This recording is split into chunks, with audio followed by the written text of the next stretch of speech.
ආයුබෝවන් යේසුස් වහන්සේගේ නාමයෙන් ආසිරි. අද දවසේදී අපි සූදානම් ශුද්ධ යොහාන් සුභාරංචියේ දෙවන පරිච්ඡේදය අධ්‍යයනය කරන්නට. පළමු පදයේ සිට තුන්වෙනිදා ගලීලයේ කානාහි සරණ මංගල්‍යයක් විය. යේසුස් වහන්සේගේ මෑණියෝද එහි සිටියාය. යේසුස් වහන්සේත් උන්වහන්සේගේ ගෝලයෝත් සරණ මංගල්‍යයට කැඳවනු ලැබුවෝය. මුද්‍රික පානය ඉවර වූ කල ඔවුන්ට මුද්‍රික පානය නැතැයි යේසුස් වහන්සේගේ මෑණියෝ උන්වහන්සේට කීවාය. යේසුස් වහන්සේද ස්ත්‍රිය නුඹෙන් මට කම මොකද? මාගේ වේලාව තවම පැමිණුනේ නැතැයි ඈට කීසේක. උන්වහන්සේගේ මෑණියෝ උන්වහන්සේ නුඹලාට කියන කොයි දෙයක් නමුත් කරන්නැයි මෙහෙකරුවන්ට කීවාය. යුදෙව්වරුන්ගේ පවිත්‍ර වීමේ ප්‍රකාරයට එක ඒකේ මෙත්‍රේ 2-3ක් පමණ වතුර අල්ලන්නා වූ ගල් භාජන 6ක් එහි තබා තිබුණේය.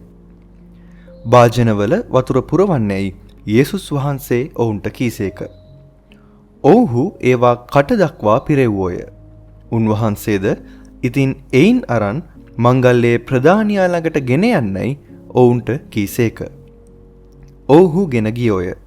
මංගල්‍යයේ ප්‍රධානියා මුද්‍රික පානය වූ වතුර රස බලා ඒවා කොතැනින් වීදැයි වතුර ගෙනා මෙහෙකරුවන් දන්න නමුත් ඔහු නොදැන මනමාලයට අඬගසා කවුරුත් පළමු කොට හොඳ මුද්‍රික පානයද මිනිසුන් හොඳටම බීවායින් පසු බාල මුද්‍රික පානයද දෙති. නුඹ මේ වනතුරු හොඳ මුද්‍රික පානය තබාගෙන සිටියෙහියයි ඔහුට කීවේය. යේසුස් වහන්සේ ගලීලයේ කානාහිදී තමන් ලකුණු වලින් මේ පළමුවෙනි එක කර ස්වකීය මහිමය ප්‍රකාශ කළසේක. උන්වහන්සේගේ ගෝලයෝද උන්වහන්සේ කෙරෙහි අදහාගත්තෝය. ඉන්පසු උන්වහන්සේද උන්වහන්සේගේ මෑණියෝද සහෝදරයෝද ගෝලයෝද කපර්නවුමට ගියෝය. නමුත් ඔවුන් බොහෝ දවස් එහි නැවතුනේ නැත. හොඳයි. දැන් මේ පළමු පද 12 අපි දකිනවා කානාහි සරණ මංගල්‍ය සිදුවීම. මේ තමයි යේසුස් වහන්සේගේ පළමු ප්‍රසිද්ධ හාස්කම. අපි මේ කතාව බලනකොට මේ කතාව ඇතුළේ අපිට ඉගෙන ගන්න දේවල් බොහොමයක් තියෙනවා. මේ කතාව ආරම්භයේදීම අපි දකිනවා යේසුස් වහන්සේ මේ සරණ මංගල්‍යයට යන්නේ සරණ මංගල්‍යයේ 3 වෙනිදා. ඒ කියන්නේ යුදෙව් සංස්කෘතිය තුල ඔවුන්ගේ විවාහ මංගල්‍යයක් දවස් 7ක් පුරාවට පවතිනවා. අපි සිංහලයේ කියමනක් අහලා තියෙනවා 7 දවසක් මගුල් කනවා කියලා. ඒ වගේ තමයි යුදෙව් සංස්කෘතිය තුල ඔවුන් දවස් 7ක් ඔවුන්ගේ මංගල්‍ය පවත්වනවා. දැන් අපි මෙතන දකිනවා මේ දවස් 7න් දවස් 3ක් ගෙවී ගියපු තැන යේසුස් වහන්සේ සහ යේසුස් වහන්සේගේ ගෝලයන්ව මේ සරණ මංගල්‍යයට කැඳවනු ලබනවා. ඒ කියන්නේ යේසුස් වහන්සේගේ මෑණියන් පෙර සිටම එහි ඉඳලා 3 වෙනි දවසේදී තමයි මේ යේසුස් වහන්සේ සහ ගෝලයන්ව සරණ මංගල්‍යයට කැඳවන්නේ. එතකොට අපිට අනුමාන කිරීමක් කරන්න පුළුවන් මේ යේසුස් වහන්සේගේ මෑණියන්ගේ ළඟම හිතවෙතෙකුගේ සරණ මංගල්‍යයක් තමයි මේ තියෙන්නේ. ඔතනදී මොකද වෙන්නේ? මේ 3 වෙනි දවස වෙනකොට මේගොල්ලෝ මේ දවස් 7ටම අරගෙන ආපු මුද්‍රික පානය අවසන් වෙනවා. ඒ වෙලාවේදී යේසුස් වහන්සේගේ මෑණියන් යේසුස් වහන්සේ ළඟට දුවගෙන ඇවිල්ලා කියනවා මෙන්න මේ වයින් ඉවරයි කියන කතාව. එතනදී යේසුස් වහන්සේ අහනවා අපි 4 වෙනි පදය බැලුවොතින් යේසුස් වහන්සේද ස්ත්‍රිය නුඹෙන් මට කම මොකද? මාගේ වේලාව තවම පැමිණුනේ නැතයි යට කීසේක. දැන් මේ වාක්‍ය අපි කියවනකොට අපිට පොඩ්ඩක් නුහුරු ගතියක් දැනෙනවා. ඇයි යේසුස් වහන්සේ තමන්ගේ මෑණියන්ට ස්ත්‍රිය කියලා කතා කරේ? ඕක අපි අවබෝධ කරගත යුතු කාරණාවක්. ඒ තමයි යුදෙව් සංස්කෘතිය තුල කාන්තාවකට ස්ත්‍රිය කියලා කතා කරන එක ඒක සදාචාරාත්මක ආමන්ත්‍රණයක්. දැන් අපේ සංස්කෘතිය තුල සාමාන්‍යයෙන් කාන්තාවකට ගැහණිය කියලා ආමන්ත්‍රණය කරන එක ඊතරම්ම සදාචාර සම්පන්න ආමන්ත්‍රණයක් කියලා සලකන්නේ නැහැ. නමුත් මේ යුදෙව් සංස්කෘතිය තුළ ස්ත්‍රිය කියලා ආමන්ත්‍රණය කරන එක ඒක තරහින් යුතු ආමන්ත්‍රණය කරන එකක් නෙමෙයි. ඒක සදාචාරාත්මක ආමන්ත්‍රණයක්. ඒක ඔවුන්ගේ සංස්කෘතිය. දැන් එතනින් එහාට මෙතන කියනවා නුඹෙන් මට කම මොකද කියලා. මේ කොටස අපි දකිනවා පරිවර්තනය කිරීමේදී එතරම් හොඳට පරිවර්තනය වීමක් සිදු වෙලා නැද්ද කියන කාරණාව අපිට ප්‍රශ්නයකට නැගෙනවා. මොකද අපි ඉංග්‍රීසි අනුවාදයන් වල බැලුවොත් ඒකේ තේරුම ඉන්නේ මේ කාරණාවට ඔබ මාව ඈඳගන්නේ ඇයි වගේ තේරුමක්. එතකොට යේසුස් වහන්සේ මෙතන මේ අහන්නේ තාම මට මේ වෙලාව ඇවිල්ලා නැහැ හාස්කම් කරන්න. මොකද යේසුස් වහන්සේගේ මෑණියන් යේසුස් වහන්සේ ළඟට එනකොට යේසුස් වහන්සේ දන්නවා මොකක්ද මේ අම්මා ඇවිල්ලා කියන්නේ කියලා. ඉතින් යේසුස් වහන්සේ අහනවා තාම මට මේ ප්‍රසිද්ධයේ හාස්කම් කරන්න කාලය ඇවිල්ලා නැහැ. ඉතින් නැයි මේකට මාව ඇඳගන්නේ කියන ප්‍රශ්නය තමයි උන්වහන්සේ අහන්නේ.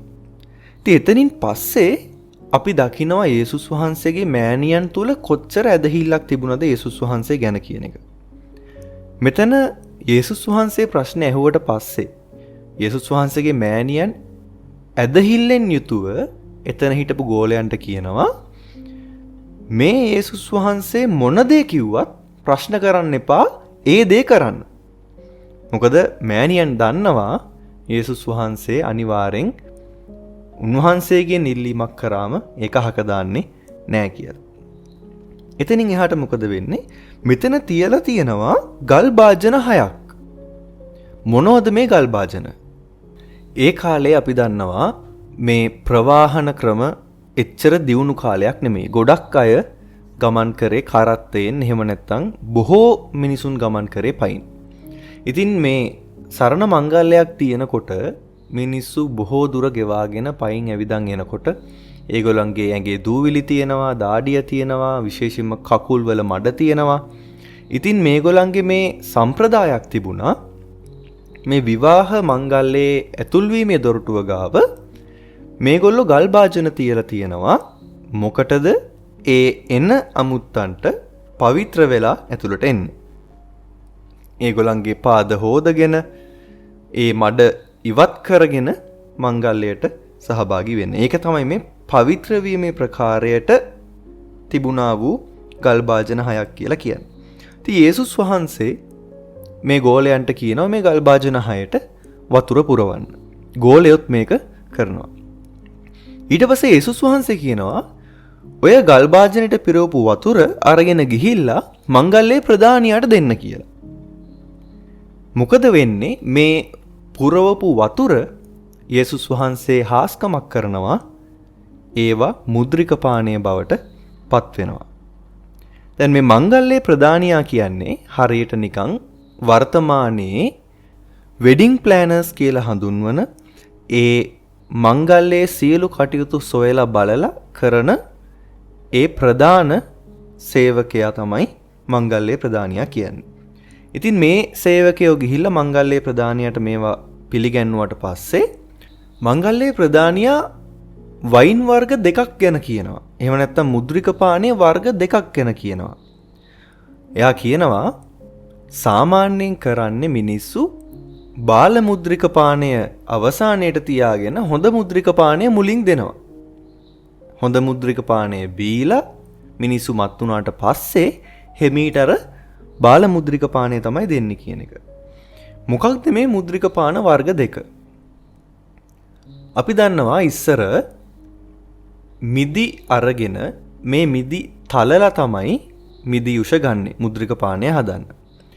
එතකොට මේ මිදි එකතු කරන ඇඹරුම් ගලට මේ මිදි දාලා ඒ මිදි පොකුරු වල බරට තැලිලා මුලින්ම යුෂ වෙන කොටස ඔවුන් වෙන් කරගන්නවා. ඒක මිල අධික මුද්‍රික පානය කියලා වෙන් කරගන්නවා. හේතුව ඒක පාවිච්චි කරන්නේ විශේෂයෙන්ම සමාජයේ ඉහළ පැලැන්තියේ පුද්ගලයන් සහ වෛද්‍යවරු පාවිච්චි කරනවා යම් යම් රෝගවලට බෙහෙතක් විදිහට. දැන් මේ මංගල්‍ය ප්‍රදානියා කියන විදිහට හොඳ මුද්‍රික පානය අවසානයේ තෙක් තියාගෙන තියෙනවා කියන්නේ අවසානයේදී අර මිල අධික ඉහළ පැලැන්තියේ අයට දෙන්නා වූ මුද්‍රික පානය අවසානයේ තෙක් මොවුන් තියාගෙන තියෙනවා කියන එක. සාමාන්‍යයෙන් මේ විවාහ මංගල්‍යයක දවස් 7ක් මේ විවාහ මංගල්‍යය තියෙනකොට පළවෙනි දෙවෙනි දවස්වල තමයි සමාජයේ ඉහළ පැලැන්තිවල ඔවුන්ගේ හොඳ පිළිගැනීමක් තියෙන ආචාර්යවරු, ගුරුවරු, එහෙම නැත්නම් ඉහළ පැලැන්තියේ ධනවත් පුද්ගලයින් ගෙන්නන්නේ මේ පළවෙනි දෙවෙනි දවස්වල. දැන් මේ තුන්වෙනි දවස වෙනකොටත් මේ මිල අධික තත්වයෙන් ඉහළ මුද්‍රික පානය මේ තුන්වෙනි දවසටත් තියාගෙන ඉන්නවා කියන එක ඊටමත් පැසසුමට ලක් වෙන කාරණාවක්. ඉතින් ඒක තමයි මේ මංගල්‍ය ප්‍රදානියා කියන්නේ. සාමාන්‍යයෙන් මිනිස්සු කරන්නේ අර විදිහට. නමුත් ඔබ මේ හොඳ මුද්‍රික පානය මේ දක්වා තියාගෙන ඉඳලා අවසානයේදීත් පිළිගන්වනවා කියන කාරණාව. ඉතින් මේ සිද්ධියෙන් පස්සේ මොකක්ද මේ උනේ කියලා දැනගත්ත යේසුස් වහන්සේගේ ගෝලයෝ උන්වහන්සේ කෙරෙහි අදහාගත්ත කියලා කියනවා. මේ සිද්ධියෙන් පස්සේ යේසුස් වහන්සේගේ මෑණියන්, සහෝදරයන් සහ උන්වහන්සේගේ ගෝලයන් සමග කපර්නවුමට නැවතත් පිටත් වෙලා යනවා. කපර්නවුමට පිටත් වෙලා ගියාට බොහෝ දවසක් එහි නැවතිලා හිටියේ නැහැ. ඔවුන් යනවා යෙරුසලමට. හේතුව යෙරුසලමේ මේ වෙනකොට පාස්කුව ළඟව තිබුණ නිසා ඔවුන් ඒ පාස්කු උත්සවයට සූදානම් වෙමින් සිටියා. අපි බලමු 13 වන පදයේ සිට. යුදෙව්වරුන්ගේ පාස්කුව ළඟව තිබුණේය. යේසුස් වහන්සේද යෙරුසලමට ගියසේක. එවිට දේවමාලිගාවෙහි ගවයන්, බැටළුවන් හා පරවියන් විකුණන්නන්ද මිල මාරු කරන්නන්ද වාඩිව ඉන්නවා දැක ලනුවලින් කසයක් සාදා බැටළුවන්ද ගවයන්ද මාලිගාවෙන් පිටතට එලවා මිල මාරු කරන්නන්ගේ මිල විසිරුවා මේස පෙරලා දැමූසේක. තවද උන්වහන්සේ පරවියන් විකුණන්නන්ට කතා කොට මේ දේවල් මෙතනින් අරන් යන්න මාගේ පියාණන්ගේ ගෘහය වෙළදාම්ගයක් නොකරන්නේයි කීසේක. මොකක්ද මේ වෙන්නේ? යේසුස් වහන්සේ යෙරුසලමේදී මේ පාස්කු මංගල්‍යය සමරන්න දේවමාලිගාවට යනවා. මෙහෙම යනකොට යේසුස් වහන්සේ දකිනවා පියාණන් වහන්සේට මහිමය පිණිස මේ ඉදිකරන ලද්දා වූ මේ දේවමාලිගාව දැන් මොකද වෙලා තියෙන්නේ? මේක දෙවියන් වහන්සේට නමස්කාර කරනවට වඩා මේක මිනිස්සු පාවිච්චි කරනවා වෙළදාම් ගෘහයක් කරගන්න පිණිස. මේක මිනිස්සු පාවිච්චි කරනවා තමන්ට ලාභ උපයා ගැනීම පිණිස. මේක අපිට වර්තමානයේටත් දකින්න පුළුවන් කාරණාවක්. අපි දකිනවා සමහර අවස්ථාවල දෙවියන් වහන්සේගේ ගෘහය මිනිසයන් වෙළදාම් පළක් කරගන්න අවස්ථාවන්. ඉතින් එතනදී මොකද යේසුස් වහන්සේ කරන්නේ? ලණු වලින් කසයක් හදාගෙන ඒ කසෙන් මේසවලට පහර දීලා මේ සත්තු ගාල් කරලා තියෙන කූඩු කඩලා ඒ සත්තුන්ව නිදහස් කරලා යවලා මිනිසුන්ට කියනවා මේ දේවල් මෙතන කරන්න එපා. මේ පියාණන් වහන්සේගේ ගෘහය වෙළඳාම් ගියක් කරන්න එපා කියලා. අපි 17 වෙනි පදය බලමු. 17 වෙනි පදය මෙන්න මෙහෙම කියනවා. ඔබගේ ගෘහය ගැන ඇති ජ්වලිතය මා දවන්නේ යයි ලියා තිබෙන බව උන්වහන්සේගේ ගෝලයන්ට මතක් විය. මේ සිද්ධිය දැක්කට පස්සේ යේසුස් වහන්සේගේ ගෝලයන්ට පරණ ගිවිසුමේ තියෙන පදයක් මතක් වෙනවා. ඒ තමයි ගීතාවලිය 69 වන පරිච්ඡේදයේ 9 වෙනි පදය. ඉතින් මේ සිදුවීමත් යේසුස් වහන්සේ තමන්ගේ ගැලවුම් කාර්යය කියන කාරණාව සනාථ කරගන්න ගෝලයන්ට උදව්වක් වෙන්නට ඇති. 18 වන පදයේ සිට එකල යුදෙව්වරු නුඹ මේ දේවල් කරන බැවින් මොන ලකුණක් අපට පෙන්වන්නේහිදයි උන්වහන්සේගෙන් ඇසුවෝය.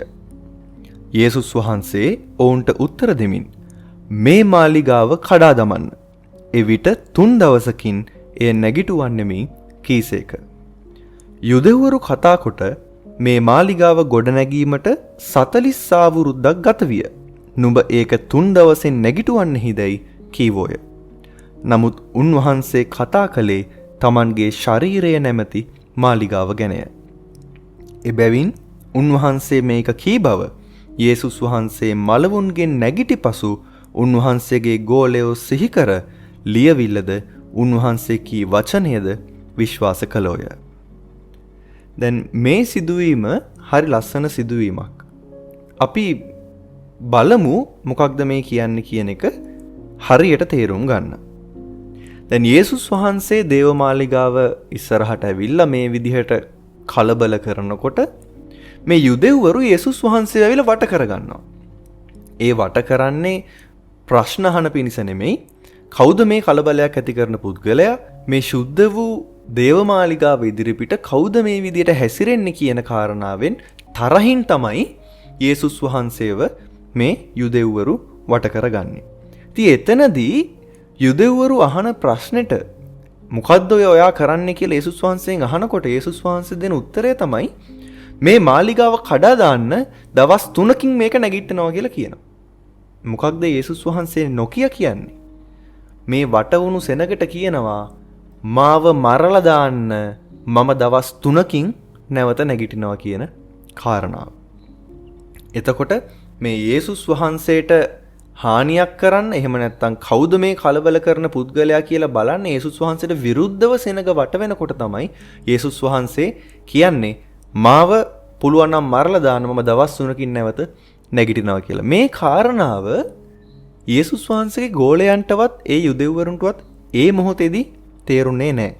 ඒක නිසා තමයි යුදෙව්වරු අහන්නේ මේ දේවමාලිගාව හදන්න අවුරුදු 46ක් ගත වුණා. ඔයා කොහොමද මේක දවස් 3න් නැවත ගොඩනගන්නේ කියලා. නමුත් මේ කාරණාව යේසුස් වහන්සේගේ ගෝලයන්ට සිහි වෙනවා. යේසුස් වහන්සේ කුරුසපත් වෙලා නැවත දවස් 3කින් මරණයෙන් උත්ථානය වෙන අවස්ථාවේදී 23 වන පදයේ සිට උන්වහන්සේ පාස්කු මංගල්‍යයේදී යෙරුසලමෙහි සිටි කලෙහි බොහෝ දෙනෙක් උන්වහන්සේ කළ ලකුණු දැක උන්වහන්සේගේ නාමය කෙරෙහි අදහා ගත්තෝය. නමුත් යේසුස් වහන්සේ සියල්ලන් දන්නා බැවින්ද මිනිසයා තුල තිබෙන්නේ කුමක්දයි දන්න නිසා මිනිසයා ගැන යමෙකුගේ සාක්ෂියෙන් උන්වහන්සේට ඕනෑකමක් නැති බැවින්ද තමන්ම ඔවුන්ට බාර නුවූසේක. දැන් මොකක්ද මෙතන කියන්නේ? මේ පාස්කු මංගල්‍ය කාල සීමාව තුල යේසුස් වහන්සේ යෙරුසලමෙහි බොහෝ ලකුණු හාස්කම් කරමින් ඇවිදලා තියෙනවා. දැන් යේසුස් වහන්සේ උන්වහන්සේගේ පළමු ප්‍රසිද්ධ හාස්කම කරලා උන්වහන්සේගේ සේවය ආරම්භ කරා. මෙතනින් එහාට උන්වහන්සේ සෙනග අතර හාස්කම් කරමින් ඇවිද ගිහිල්ලා තියෙනවා. ඉතින් මේක දැකලා බොහෝ සෙනග යේසුස් වහන්සේගේ නාමය කෙරෙහි අදහා ගත්තා කියලා මෙතන සඳහන් වෙනවා. දැන් 24 වෙනි පදයේ සහ 25 වෙනි පදයේ කියනවා යේසුස් වහන්සේ සියල්ලන් දන්නා බැවින් මිනිසයා තුල තියෙන්නේ කුමක්ද කියලා දන්නා නිසාත් මිනිසයාගේ සාක්ෂියෙන් උන්වහන්සේට වැඩක් නැති නිසාත් තමන්ම ඔවුන්ට බාර නුවූසේක කියලා. මොකක්ද මේ බාර නුවූසේක කියන්නේ? අපි ඉදිරියේදී මේ යොහාන් සුභාරංචිය තුලම දකින්න යනවා එක සිද්ධියක්. ඒ තමයි යේසුස් වහන්සේ 5000කට කන්න දීමෙන් පසුව මිනිස්සු එකතු වෙලා යේසුස් වහන්සේව රජකමට පත් කරන පිණිස බලෙන් අරගෙන යන්න හදද්දී යේසුස් වහන්සේ කන්දකට හැරිලා යනවා කියලා සඳහන් වෙනවා. අපි ඒක ඉදිරියේදී බලන්න යනවා. මෙන්න මේ සිදුවීම තමයි මෙතන කියන්නේ මිනිසයා යේසුස් වහන්සේ තුලින් බලාපොරොත්තු වෙන්නේ මේ යේසුස් වහන්සේ තමුන්ගේ ගැලවුම්කාරයා වෙයි. යේසුස් වහන්සේ තුලින් මේ වහල්භාවයෙන් මිදින පිණිස රෝම අධිරාජ්‍යයට විරුද්ධව රජකම් කරන පිණිස යේසුස් වහන්සේ භෞතික රාජ්‍යයක් ගොඩනගලා පාලනය කරයි කියන කාරණාව. නමුත් යේසුස් වහන්සේ මේ පොළවේ තියෙන රාජ්‍යයක් ගොඩනගන්න නෙමෙයි උන්වහන්සේ පැමිණියේ ස්වර්ගික රාජ්‍යයක් ගොඩනගන්නට. ඉතින් මේ කාරණාව යේසුස් වහන්සේ දන්න නිසා යේසුස් වහන්සේ මිනිසයන්ගේ අතට බාර වෙන්නේ නැහැ කියලා මෙතන සඳහන් වෙනවා. ඉතින් ඒ විදිහට සුද්ධ යොහාන් සුභාරංචියේ දෙවන පරිච්ඡේදය අවසන් වෙනවා. අපි මීළඟට තුන්වන පරිච්ඡේදයත් සමගින් මුණ ගැසිමු. එතෙක් රැඳී සිටින්න බයිබලයේ සිංහලෙන් ඉගැන්වීම් මාලාවත් සමගින්. ඔබට ජේසු පිහිටයි.